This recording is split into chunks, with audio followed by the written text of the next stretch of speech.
যাদের রুমে এরকম একটা আপনি বক্স লাগাতে চাচ্ছেন, আসলে এই বক্সটা কেন, ধরেন আপনার রুমের ভিতরে যে সমস্ত অপ্রয়োজনীয় জিনিস থাকে, অপ্রয়োজনীয় মাল সামান থাকে, সেই সমস্ত জিনিসকে যেন আপনি এই জায়গায় রাখতে পারেন।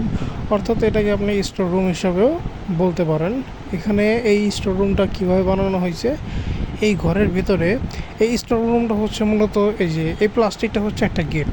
হ্যাঁ, এটা হচ্ছে একটা প্লাস্টিকের গেট, এবং এই গেটের পিছনে বড় একটা জায়গা আছে, বড় একটা স্পেস দেওয়া আছে। এটা যখন বাড়ি বানানো হয়েছে তখন এই স্পেসটা দিয়ে দেওয়া হয়েছে।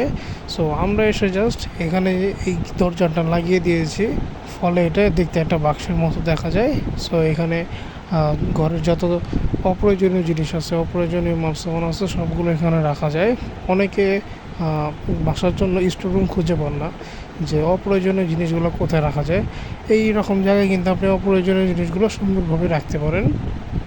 এবং এখানে যে এটার যেই দরজাগুলো দেখতে পাচ্ছেন, দরজাগুলো কিন্তু খুবই মজবুত। দরজাগুলোকে আপনি যদি সাইড থেকে দেখেন এরকম দেখাবে, দরজাগুলোর যেই আনটা সেটা খুবই মজবুত।